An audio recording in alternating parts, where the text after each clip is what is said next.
परम पूज्य गुरुदेव ने जीवन भर साहित्य लिखा, हजारों पुस्तकें लिखी, लेकिन अंत में उन्होंने जो पुस्तकें लिखी थी 20-22 पुस्तकें हैं, उन्होंने कहा था कि अगर ये ही को लोग पढ़ लेंगे तो मेरा युग निर्माण का उद्देश्य पूरा हो जाएगा। उसे क्रांति धर्मी साहित्य के नाम से वो सेट दिया जाता है। उसमें एक पुस्तक है जीवन देवता की साधना आराधना। ये गुरुदेव की एक विशेष देन है जो उपनिषदों में थी, लेकिन लोग बिल्कुल भूल गए थे उसको। कहते तो सब हैं, सब कुछ आत्मा ही, आत्मा को समझ लिया तो परमात्मा को समझ लिया, लेकिन अपने आप को समझने का प्रयास करते नहीं लोग। गुरुदेव ने इसमें प्रारंभिक भूमिका में लिखा है कि जो बहुत निकट है और बहुत दूर है उसकी उपेक्षा कर देता है आदमी, चाहे जितना उपयोगी हो। तो जीवन बहुत निकट है और परमात्मा बहुत दूर है, तो अपने जीवन की भी उपेक्षा कर देता है, परमात्मा की उपेक्षा कर देता है, और यही बिल्कुल आधारभूत चीज़ें हैं। तो उसमें उन्होंने कहा है उपनिषद में, कसमई देवाय हविषा विधेय में, तरह तरह के लोगों ने स्वरूप बना लिए हैं, हम इस रूप में करेंगे, उस रूप में करेंगे। ठीक है, रूप कोई भी निर्धारण कर लो, लेकिन वो उस परम चेतना के प्रवाह का एक प्रतीक है जिसमें होता है। उसका पूजन करते हैं तो पूजन का भाव यही है कि हमारे पास जो भी श्रेष्ठ है हम उसको अर्पित करें, मतलब भगवान के साथ साझेदारी होना चाहिए। पूजा कर दी तो उसको क्या कमी है, तुमने चंदन लगा दिया, उसके यहाँ कोई कमी है क्या? आपने दीपक दिखा दिया, उसके प्रकाश की कमी क्या है? लेकिन ये हमारे पास जो है, जो कि उसका दिया है, उसके लिए भी है। यही हो जाता है कि सारा कुछ भगवान ने दिया है, उसी को हम हिस्सेदार नहीं बनाते, तो समर्थ से साझेदारी टूट जाती है, तो हम असमर्थ हो जाते हैं। भगवान समर्थ है, हम उसके अपने हैं। तो इस बात को समझाते हुए उन्होंने कहा है कि इसको करना चाहिए। तो इसके लिए प्रति पूजा अपनी जगह है, लेकिन उस पूजा के साथ फिर आदमी को जीवन की गहराई में उतरना चाहिए। जिसकी उपासना कर रहे हैं वो कैसा है और उसके पास बैठ के हमें क्या मिला, अगर इस पर नहीं देखा तो फिर बात क्या हुई, परिवर्तन तो हुआ नहीं। तो इसके लिए उन्होंने कहा कि जो क्या करें, तो उन्हें 3 चरण कहे हैं, उपासना, साधना और आराधना। पूजा का कर्मकांड करके लोग पूरा कर लेते हैं, लेकिन वो तो सिर्फ मात्र बाहरी पूजा हुई। उपासना मतलब उसके पास बैठे, और चूँकि हम स्थूल हैं तो स्थूल के माध्यम से ही हम कर पाते हैं। तो अपना जो चढ़ाते हैं उस देखें, हम उसके पास बैठें, उस जैसे बने। तो उपासना किसकी की जाए, तो उन्होंने कहा उपासना की जाए परमात्मा की, और साधना की जाए वो अपनी आत्मा की, और आराधना की जाए तो संसार की विश्वात्मा की। तो ये 3 उन्होंने कहे। उपासना माने हमें पास बैठ करके उसके गुण धर्मों को अपने अंदर आत्मसात करना है, और साधना माने हमें जो उसने दिया है मूल्यवान कीमती, उसको हम समझ पा रहे हैं, साध पा रहे हैं, विकसित कर पा रहे हैं, नियंत्रित कर पा रहे हैं, लगा पा रहे हैं, ये है साधना। सधा हुआ पशु लोगों के लिए आय का कारण बन जाता है, और अनगढ़ पशु परेशान कर देता है। तो ऐसे ही अपना मन भी है, अगर अनगढ़ है तो मुसीबत खड़ी करता है, सज जाए तो मोक्ष का कारण बनता है। मनेव मनुष्यानाम कारणम बंध मोक्षो, मन से इंद्रियां भी जुड़ी हैं। तो इसको लेकर के उन्होंने फिर पूरा किया है कि उपासना में क्या करें। तो गुरुदेव ने कहा बहुत है, सही है कि आप कोई भी एक इष्ट का स्वरूप बना लो, तो उसके साथ बैठ कर के उसके अंदर भाव जगाओ, भक्ति भावना, और उसके साथ एक रूप होने का प्रयास करो। ये उपासना का अपना वो है। जीवन साधना का मतलब होता है हमारे अंदर जो उच्च संवेदना भगवान ने उस शक्ति दिया, उनको हम समझ पा रहे हैं, उनको जागृत कर पा रहे हैं। हमारे अंदर संयम, सहनशीलता, कर्तव्यपरायणता जैसे गुण, अनुशासन, सुव्यवस्था, ये सब आ रहे हैं कि नहीं, इसको देखना। इसको देखने के लिए करेंगे तो हमारे पास एक दृष्टि होना चाहिए। क्या है वो? समीक्षा की दृष्टि से होता है। 4 चीज़ें होनी चाहिए: आत्म समीक्षा, आत्मशोधन, आत्मनिर्माण और आत्मविकास, ये 4 मिलकर के जीवन साधना बनती है। अपनी समीक्षा तो करो, हमें क्या, अभी हम पहुँचे क्या। तो समीक्षा काय की करें, तो आपको देखना चाहिए कि हमारा शरीर कैसा है, हमारा मन कैसा है, हमारी इंद्रियां कैसी हैं, हमारे भाव कैसे हैं। इन सभी चीज़ों को अगर आप देखते हैं तो ही बात पड़ेगा। बात तो आप कर देते हैं कि हमारा विकास हुआ, लेकिन पहले हम समझें तो कि हम क्या है। तो ये जीवन साधना के क्रम में ये हुआ, कपड़ों को पहले उसमें दोषों को निवारण होता है। अपना समझा हम क्या हैं, तो पहले विकारों को हटाओ, शोधन करो। सफाई के बाद ही रंगाई होती है, फिर निर्माण करो तो वो रंगाई जैसा हो गया। फिर उसके बाद उपयोग होता है, तो उपयोग कहाँ करें, तो लोक मंगल में उपयोग करना है। आत्म कल्याण और लोक मंगल, ये 2 ही ऐसे हैं, आत्म कल्याण और जन कल्याण कह दो, यही 2 ऐसे विषय हैं जिसमें पुरुषार्थ को लगाना चाहिए। तो ये करने के बाद तो फिर वो यहाँ जहाँ आत्म कल्याण का आया तो उसमें साधना आ जाती है, जीवन साधना, और लोक कल्याण में आराधना आ जाती है। फिर ये मान करके मत चलो कि हम किसी पे एहसान कर रहे हैं, ये मान करके चलो कि भगवान ही ने हमें बहुत कुछ दिया है और भगवान ही संसार बन के आ गया है परीक्षा करने, और हमें इस परीक्षा में उत्तीर्ण होना है। हम तो अपना कर्जा उतार रहे हैं, हम तो अपनी प्रामाणिकता पर सिद्ध कर रहे हैं। हम क्या करेंगे, नंगे आए थे, हाथ पसारे चले जाएंगे, सब कुछ उसी का तो दिया है। तो ऐसा भाव दे करके कर सकते हैं। तो इस बारे में हम समीक्षा करें, अगर आप करें तो साधना, स्वाध्याय, संयम और सेवा, ये 4 कुल निकाले जाते हैं। साधना ठीक करेंगे तो अंदर से उभार होगा। साधना में अड़चन आ रही है तो स्वाध्याय से पता पड़ेगा जो लोगों ने किया है, कैसे किया है, कहाँ पहुँचे हैं। उसी के बाद समझ में आई कि संयम करना है। अगर अपनी शक्तियों को हमने जगाया नहीं, संरक्षित नहीं किया, लगाना नहीं सीखा, तो होना भी बेकार है फिर उसका। तो इस तरह से करके उपासना, साधना, ये साधना, स्वाध्याय, संयम और सेवा, सेवा आराधना बन जाती है। ये उसी के नाम हैं। तो मनुष्य के अंदर जो है, जो करने कौन नहीं देते हैं, तो ये हमारे अंदर लोभ, मोह और अहंकार। मोह इसमें प्रधान का है।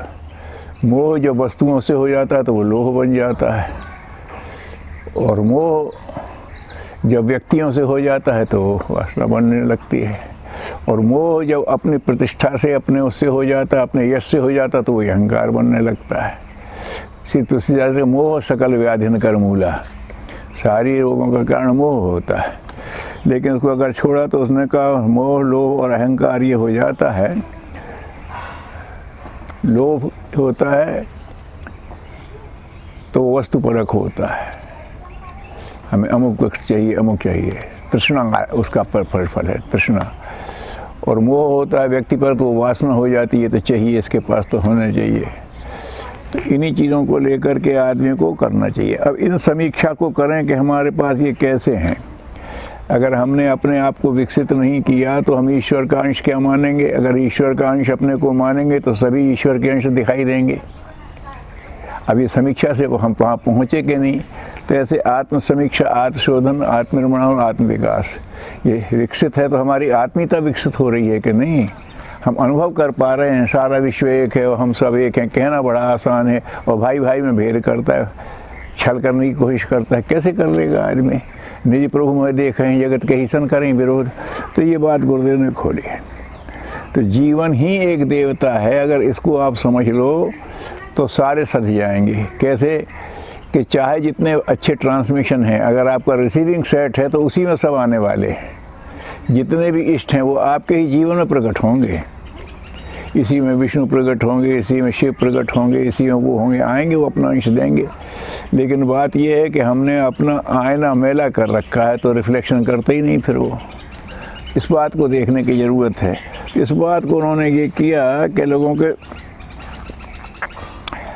पहले इस बात को समझ लें और फिर उसको ठीक करने के लिए करें। तो समझ लिया, लोभ मोह अहंता से निकलने की कोशिश करोगे, अब तुम्हारी जीवन साधना ठीक हो पाएगी। नहीं तो लोभ मोह अहंता ही तुम्हारा सारा समय खा जाएगी। अब आप ले सकते हैं। तो फिर उसमें उन्होंने कहा कि अब क्या करें, तो उसने सामान्य ढंग से कहा है कि अगर आप ये कर सकते हैं, तो उसने प्रज्ञा योग की साधना कहा है गुरु ने।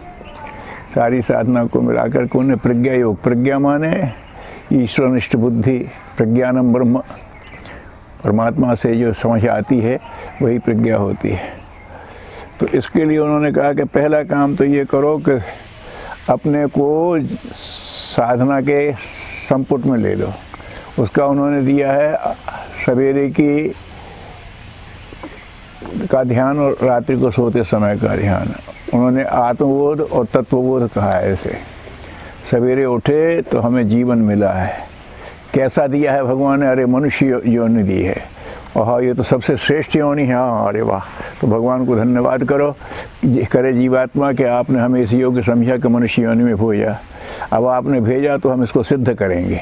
ये सोच करके जीवन भर अपने पूरे दिन पर, सिर्फ एक दिन का, लंबी योजना नहीं बना पाता आदमी, निभा नहीं पाता, बना लेता है। तो एक दिन की, आज हमें अपने को एक अच्छा मनुष्य सिद्ध करना है, ऐसा सोच करके अपने जीवन के उसमें करो, उसके बारे में संकल्प करो। बस ये हो गया तो आपने हो गया। फिर शाम को सोते समय फिर भगवान को रिपोर्ट दो कि आज आपने हमें मनुष्य बनाया था, ये हमने आपसे वादे किए थे, हम कितने पूरे कर पाए, कितने नहीं कर पाए, और पूरे नहीं कर पाए हैं तो हमारे प्रयास पूरे नहीं हो पाए, हमारी शक्ति कम पड़ गई या हम भूल ही गए, ध्यान ही नहीं रहा। उसके लिए भगवान से क्षमा मांगो और फिर ये कह दो कि चलो हम आँख बंद करेंगे, अब हमारा ये सक्रिय मस्तिष्क शांत हो जाएगा। तो अब चेतन में आप ऐसी चीज़ें डाल दो कि आगे हम अच्छा करें। तो इन दो में बिठाने का कहा। अब दिन में क्या करें? तो दिन में उन्होंने कहा कि भजन और मनन। भजन माने भगवान का उपासना, उसका स्वरूप बता दिया कि अपना एक स्वरूप बना लो, हमें इस इष्ट का करना है, ये उन गुणों को ध्यान करना और ये अपने अंदर उतारना है। उसका समय आपने कितना कर लिया, 15-20 मिनट, आध घंटे से लेकर के वो है। अगर आप स्थूल उपासना में मन लगता है तो अच्छा, लेकिन वही बात, ये मत सोचो कि भगवान को अभाव है हम दे रहे हैं, ये दे करके हम अपनी ही वृत्तियों का संशोधन कर रहे हैं। ऐसा करके उसे करें तो हर दिन नया जन्म, हर दिन नई मृत्यु का भाव करते हुए हर जन्म को सार्थक बनाना। तो क्या क्या चाहिए? तो भगवान के साथ संबंध चाहिए, उपासना में जुड़ो, और फिर दिन में उसको उन्होंने कहा भजन के साथ मनन। मनन में उन्होंने कहा कि 2-3 चीज़ें हैं। पहले आप ये देखिए कि हम अपने साथ न्याय कर पा रहे हैं कि नहीं, और फिर उसके बाद ये भी देखिए कि हम आवश्यक है, अगर हमारा जन्म सही है तो मृत्यु भी निश्चित है, तो हमारी अवधि निश्चित है, तो हम समय का ठीक उपयोग कर पा रहे हैं। तो इस तरह से अपने उसमें किया जाए सवेरे ये दोनों करके, तो भजन में जप और ध्यान एक साथ भी कर सकते हैं। उन्होंने उपासना के 2 चरण, जप और ध्यान। तो इस तरह से उन्होंने कहा। इसमें उन्होंने फिर कहा कि अगर ये आप देखेंगे कि हमारी शक्तियाँ कहाँ हो गई, तो अपने आत्म, जो कहा कि ये आत्मशोधन के चाहत, आत्म समीक्षा, आत्मशोधन, आत्मनिर्माण, आत्मविकास, चारों में करना पड़ेगा। तो अब क्या ध्यान देखें तो ये 4 संयमों को देखो, इंद्रिय संयम, समय संयम, अर्थ संयम, विचार संयम। हमें जो मिला हम उसको संभाल पा रहे हैं कि नहीं? इंद्रियों को हम संभाल पाते हैं कि ये अपने मनमानी भागती हैं? इन्हीं से तो पुरुषार्थ होगा। इसे चाहे व्यसन की तरफ ले लो, चाहे भगवान की तरफ ले लो। तो इन इंद्रियों को संभालना, फिर जो हमें पैसा मिला है, अर्थ को हम संभाल पाते हैं, भगवान ने तो दे दिया। गुरुदेव कहते पाना कोई बहुत महत्वपूर्ण नहीं है, जो आदमी उसका सही उपयोग कर लेता वो बहुत पूर्ण है। मनुष्य जन्म मिल गया लेकिन उपयोग कर लिया तो अच्छा है। पैसा मिल गया और व्यसन में बह गया तो और हमारा नुकसान कर गया, तो उसका उपयोग सही कर पाना ही बड़ी चीज़ है। तो इसे हर संयम, फिर समय संयम, समय ही मूल संपदा है, उसका विभाजन करो। ये हमारे सधे के नहीं सधे, रोज़ करने अपनी समीक्षा, दोपहर में करो, दिन में करो, रात में करो, बार बार इस समीक्षा को करना। और फिर विचार संयम की बात है, विचारों को हम इधर उधर तो नहीं जानते, हर विचार ही हमारे कर्म बदलता है, और हम निरर्थक विचार करते हैं तो निरर्थक कर्म होगा, हमारी निरर्थक शक्ति जाएगी। तो इस तरह से लोगों को विचार करने के ये गुरुदेव ने दिया है। तो इस तरह उन्होंने एक पूरे जीवन को एक संपुट में बांध दिया, सवेरे से शाम तक, सवेरे से सवेरे तक। सवेरे का अगर आपने आत्मबोध ठीक किया तो दिन भर का क्रम बन जाएगा। फिर उसमें ये चारों समीक्षाएं शामिल होंगी, चारों उपासना साधना आराधना भी शामिल करेंगे सब, लेकिन वो उससे बन जाएगा। और रात्रि को समर्पण किया तो फिर वो तरह से योग निद्रा में चले जाएंगे। आप भोग निद्रा में जाते हैं, बहुत थक गए रे, अब थोड़ा आराम करने की ज़रूरत है। और योग निद्रा क्या है कि दिन भर हमने भगवान के लिए काम किया, लेकिन संसार के दृश्य हमारा ध्यान बटा लेते थे, तमाम दुनिया ध्यान बटा लेती थी। अब ना दृश्य है ना ध्वनिया है, अब हम भगवान के साथ बिल्कुल एक रूप हो सकते हैं। बात जो कुछ है हमारे अंतःकरण की कमी है, अंतःकरण भगवान को सौंपो, गुरु चेतना से प्रार्थना करो, इसको आप अपने नियंत्रण में ले लो, बढ़ाओ। तो इस तरह से गुरुदेव ने जीवन देवता की आराधना साधना की बात कही है कि एक ही साधे सब सधे जो कहा है। अगर आपने कर लिया तो सब है, किसी भी रूप में आप करोगे, जितनी भी आ रही हैं आती हमारी रिसीविंग सेट पे हैं।